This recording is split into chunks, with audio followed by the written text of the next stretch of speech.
Hello, my lovelies. It's Paulie. I'm in Sydney. It's like a permanent Sunday morning around here for obvious reasons. It's very quiet. We're not in full lockdown yet, but it looks like that might be happening next week.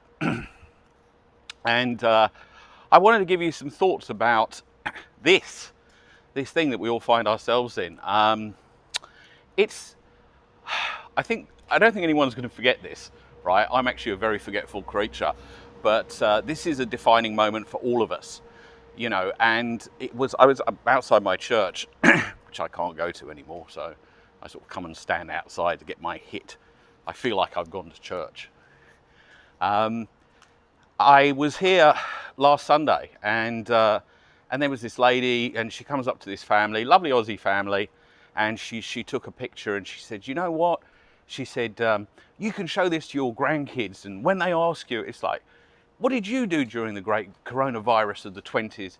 You could say you were here at church," and that really affected me actually.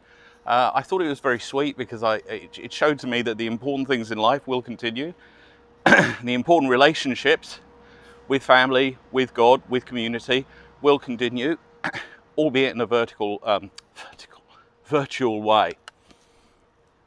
And I think we'll all remember this. I think this is obviously a crisis.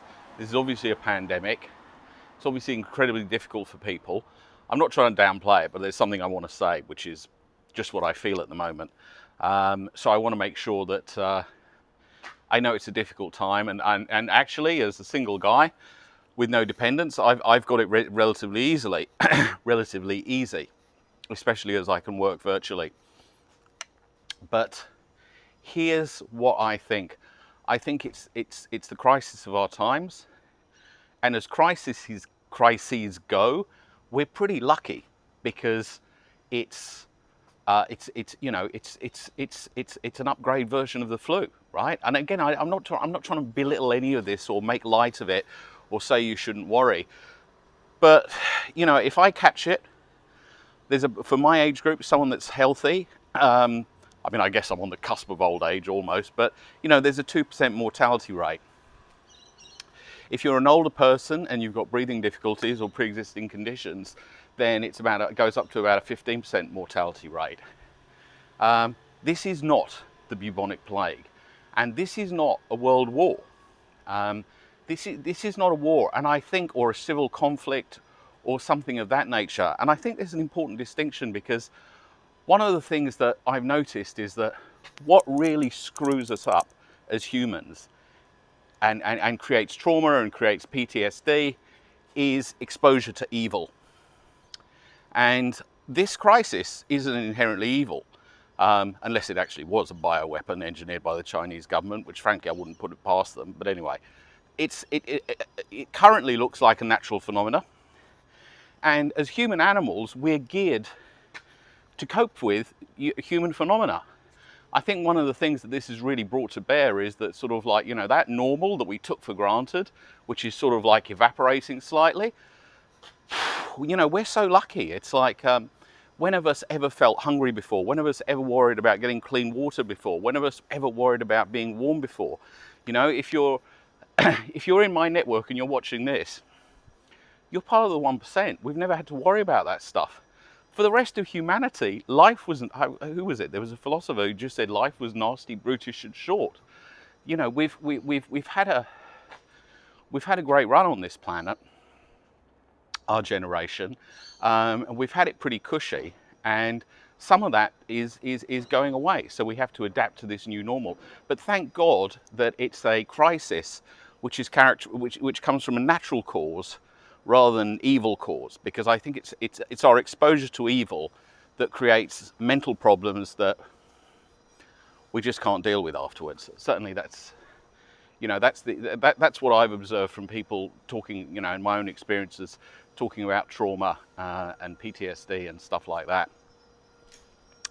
And what has been the most important thing for me to do is create a new routine. I've talked about this at length before.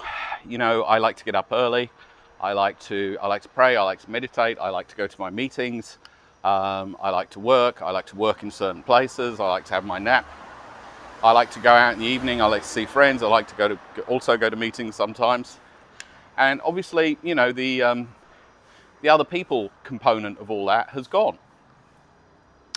And so what I've done is, and one of the things that I do is, if you look at my schedule, it's like it's all color coded, right? And the reason I color code everything, recovery meetings, business meetings, projects, times that I'm going to church, all that stuff, because I like color coding it, because then when I look at it, I feel calm.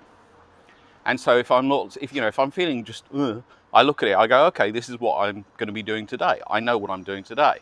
You know, anxiety and fear comes from a place of not knowing. And if I know what I'm going to do today, if I know that I can do it, I immediately feel calmer. So a lot of these all sort of like got swept out of the way because you know, I can't see people. So what I started doing was I started looking at the Zoom meetings that I'm going to be attending online, and I started dropping all those in, and there's a bunch. This is a great time to be in recovery. I mean, drug addiction and alcoholism is the disease of isolation. So drug addicts and alcoholics are world-class isolators. And you know, I already have one life-threatening illness. It's called addiction. So I don't need another one, but I kind of know how to cope with the one that I've got. And the coping mechanism for the one that I've got, the skill set, is very similar to dealing with this one. And probably the most important thing about all of it is that universal cliche from recovery, just for today, keep it in the day. And that's why the schedule for me is such a powerful tool, because when I know what I'm going to be doing today, and I know I'm going to be safe today, and I know I'm going to be okay today, then I can relax and just enjoy my day, because that's what I've got to focus on. I'll close with the Jesus quote, my favorite part of the scripture. He said, "Sufficient unto the day is the evil thereof," which is a very sort of like, I guess, Jesus-like way of saying, just for today, keep it in the day.